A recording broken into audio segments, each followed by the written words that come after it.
I'm here with a motorcycle that belongs to Mr. Jarryd McNeil, all the way from Australia with Nitro Circus. Jarryd, how you doing, man? Yeah, good, mate. Just enjoying the tour. It's our second stop now, and it's going pretty good. Yeah, is that how it's going? Yeah, it's going. My Australian accent's pretty bad, isn't it? Yeah. You sound more like a pom. Oh, what? Like a pommy. What's that? Like an English person from England. I thought it was even a bad English accent. Is Crocodile Dundee a big factor in your life? Oh, he's a massive factor in my life. Yeah, we grew up watching TV and watching him on TV, so yeah. That's awesome. Now, how did you get into flipping? You do freestyle Moto X. Yep. What inspired you to start flipping yourself and going up ramps on a motorcycle? A big influence in my life would obviously be Travis Pastrana, who's a big part of this show.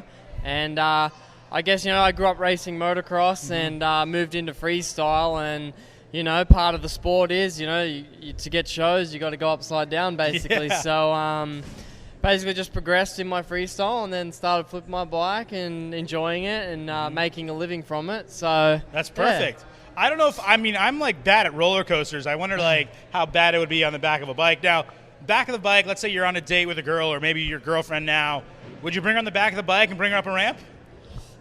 Depending on how crazy my girlfriend is, to be honest. I got a girlfriend right now. Yeah, she rides dirt bikes, and maybe she would trust me to dink. We call it dinking in Australia. Wait, what do you call dinking? Like dinking is not like that. Like when you're riding the bike, and then the passenger hops on the back. Yeah. I feel like dinking could totally be. Yeah, it could go. Yeah, what did you do last night? I dinked with Samantha. I hope her name's not Samantha. No, it's not. So you guys have a ton of stops in the United States. You're here in Orlando. Do you change it up at all? Or I know because you all have times to go on, but do you ever change up your routine and go for something crazy?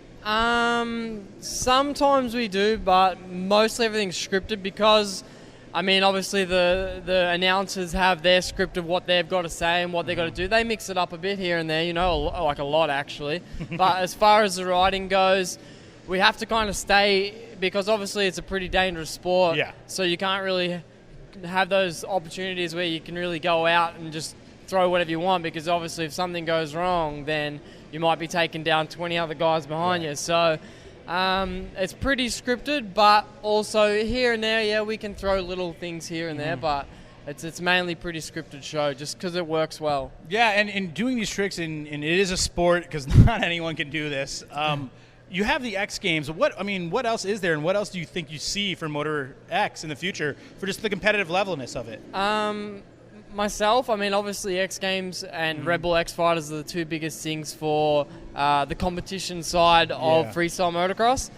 I think the demonstration, what we call demo riding, which is kind of like show riding like Nitro Circus, that's going to grow a lot. I think there's a lot more companies kind of like looking at Nitro Circus and basically copying us because we're setting a trend. Yeah, of course. And I think there's going to be more progression with shows, definitely. And then there's going to be different aspects, like Speed and Style is a big event at X Games, which I'm in this year. And I got a bronze medal last year in Speed and Style. I think that's better. Yeah. I'm just messing with you. So this year I'm going to go better, right? Yeah.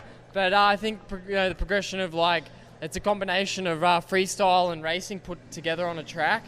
You have to do tricks while racing, and that's kind of going to grow and kind of maybe take over more the freestyle aspect. It's going to have a whole new breed of athletes. And as far as freestyle goes, they're adding new jumps, new ramps to the courses that, like you've got quarter pipe now, for example, which is like something you would find on a skate park. And they got guys doing, gnarly tricks on that. So there's going to be more of in the freestyle world, there's going to be more of these different ramps that kind of simulate what you would find on a skate park, for example. What's your favorite trick to throw? I know it's not called not doing it. It's called throwing the trick. Yeah. What's your favorite trick to throw? My favorite trick to throw would have to be the whip. That's the thing that got me really into freestyle and got me to the United States. Can I guess what this is? This is where this tail comes around, right? Yep. Is that what the whip is? Yep. And what else happens? It's basically you go off the ramp in one direction, like going in the traveling forward direction, and either you get your back wheel above your head and upside down and then bring it back without doing a backflip, right? Or you can do like a complete 180, so it's like you go off the ramp, you turn the bike completely backwards, so the back wheel is facing the landing ramp, and then bring it back 180. So you have to really have a strong core, huh? Yeah, definitely. Yeah. Wow. So that's my signature move. That's what I'm known for around the world for my whips. For the whip. And definitely one of the most funnest things you can do on a dirt bike. I heard they have Indiana Jones coming up, a new series. Maybe you can be the guy with the whip. Dude, if you had seen my helmet, I just wrecked it last week, but I have a custom painted Nitro Circus helmet, and I have Indiana Jones painted on the back, cracking a whip. That's awesome. So I guess when you grew up, your parents said, don't try this at home. They said, do try this at home. All the lights are going off. Now we have a light. Well, Jarryd, I think that's time. You got to get dressed, so thanks for joining us, man. Cheers, thank you. Jarryd McNeil, find him Australian Nitro Circus. See you later, JR. Thank you.